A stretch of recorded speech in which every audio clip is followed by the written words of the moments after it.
অন্তর্বর্তীকালীন সরকার প্রশাসক নিয়োগ দিতে বাধ্য হয়েছিল। এখন তো একটা সুষ্ঠু নির্বাচন দেয়া যায়, সেই জায়গায় আমরা দেখলাম দলীয় নেতা কর্মীদের পুনর্বাসন প্রক্রিয়া শুরু হয়েছে। সংসদে আমি মজা করে বলেছিলাম, সুষ্ঠু হয়েছে নির্বাচন, ভোট দিয়েছে প্রশাসন, তাকিয়েছিল জনগণ, এর নাম বাংলাদেশের নির্বাচন। মাননীয় স্পিকার, দীর্ঘদিন পর্যন্ত এই দেশে কোনো নির্বাচন হয় নাই।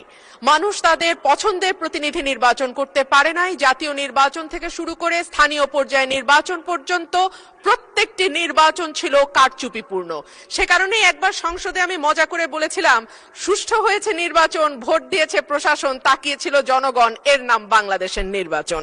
তো মাননীয় স্পিকার, সেই জায়গা থেকে ৩৬শে জুলাই আমাদের জীবনে আসলো, কয়েক লক্ষ মানুষ রাস্তায় নামলো, কয়েক হাজার মানুষ চিরতরে পঙ্গু হলো এবং প্রায় ১৫০০-এর উপর মানুষ তাদের জীবন দিল যাতে মানুষ তার ভোটের অধিকার আবারও ফিরে পায়।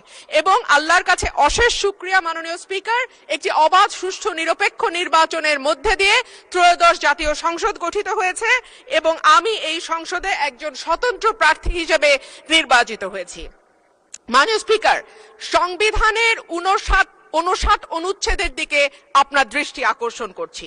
সংবিধানের ৫৯ অনুচ্ছেদ বলছে, নির্বাচিত ব্যক্তিদের সমন্বয়ে গঠিত প্রতিষ্ঠান সমূহের উপর প্রজাতন্ত্রের প্রত্যেক প্রশাসনিক একাংশের স্থানীয় শাসনের ভার থাকিবে।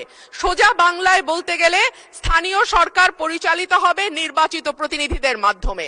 কিন্তু আমরা বিস্ময়ের সঙ্গে এবং দুঃখ নিয়ে লক্ষ্য করলাম, একটি নির্বাচিত সরকার ক্ষমতায় আসবার পরপরই স্থানীয় প্রশাসনগুলোতে প্রশাসক নিয়োগ করেছে।